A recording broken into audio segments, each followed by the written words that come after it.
আলহামদুলিল্লাহি রাব্বিল আলামিন ওয়াসসালাতু ওয়াসসালামু আলা রাসূলিহিল কারীম ওয়া আলা আলিহি ওয়া আসহাবিহি আজমাইন, আম্মা বাদ।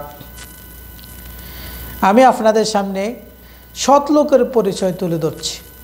আল্লাহ রাব্বুল আলামিন পবিত্র কোরআনের সূরা আলে ইমরান 114 নম্বর আয়াতে বলছেন, ইউমিনুনা বিল্লাহি ওয়াল ইয়াউমিল আখির, তারা আল্লাহ এবং পরকালের প্রতি ঈমান রাখে, বিশ্বাস রাখে, আল্লাহ এবং পরকালকে মেনে নেয়। দ্বিতীয় নম্বর হলো ইয়ামুরুনা বিল মারুফ, সৎ কাজের আদেশ দেয়, নেক কাজের আদেশ দেয়, কল্যাণকর কাজে আদেশ দেয়। ওয়ায়ানহাউনা আনিল মুনকার, অন্যায় কাজে নিষেধ করে, পাপাচার কাজ থেকে বিরত রাখে, জুলুম থেকে বিরত রাখে, জুলুম থেকে অন্যায় থেকে বিরত রাখে। ওয়ায়ুসারিউনা ফিল খায়রাত, কল্যাণকর কাজে, নেক কাজে, ভালো কাজে সদা তৎপর থাকে।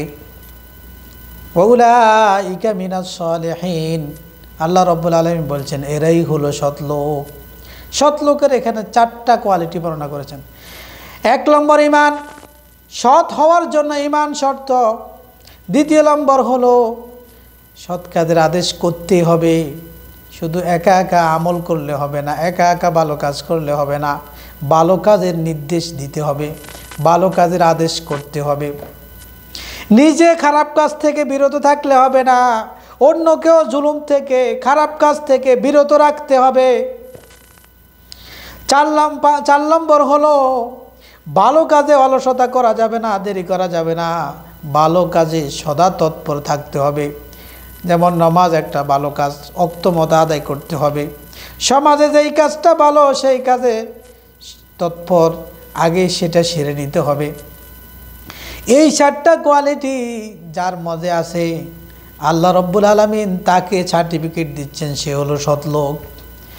কোরআনের এই আয়াতের আলোকে আমাকে সৎলোক হতে হবে। সৎলোক হওয়ার জন্য এই কোরআনের 4টি কথা আমার বাস্তব জীবনের সাথে মিলে কিনা, যদি মিলে আলহামদুলিল্লাহ, যদি না মিলে আজকে থেকেই এই আয়াতের আলোকে জীবন পরিচালিত করার চেষ্টা করব ইনশাআল্লাহ। পরবর্তী আয়াত আল্লাহ রাব্বুল আলামিন বলছেন, ওমা ইয়াফআলু মিন খাইরিন ফালাই ইউকফারু। এই ধরনের সৎ লোক যারা এই 4টা কোয়ালিটি অর্জন করেছেন, তারা যেই কাজই করুক না কেন আল্লাহ রাব্বুল আলামিন তাদের প্রত্যেকটি কাজকে মূল্যায়িত করবেন। অর্থাৎ এই ধরনের লোকদের একটা ভালো কাজও আল্লাহ রাব্বুল আলামিন অমর্যাদা করবেন না। প্রত্যেকটি ভালো কাজের পুরস্কার আল্লাহ রাব্বুল আলামিন দেবেন। সর্বশেষ আল্লাহ রাব্বুল আলামিন একটা শব্দ বলেছেন, আল্লাহু আলিমুম বিল মুত্তাকিন। আল্লাহ রাব্বুল আলামিন মুত্তাকিদের সম্পর্কে খুব ভালো করেই জানেন। অর্থাৎ আল্লাহকে ভয় করে কে এই 4টি কাজ অর্জন করেছে, এই সম্পর্কে আল্লাহ ভালো জানেন। আমরা যাদেরকে অনেক সময় লেবাসের সুরতে বাস্তব দৃশ্য দেখে অনেককে মুত্তাকি উপাধি দিই, কিন্তু প্রকৃত মুত্তাকি কারা এই বিষয়ে আল্লাহ ভালো জানেন। আল্লাহ রাব্বুল আলামিন আমাদেরকে মুত্তাকি হওয়ার 4টা কোয়ালিটি অর্জন করে সৎলোক হওয়ার তৌফিক দান করুক।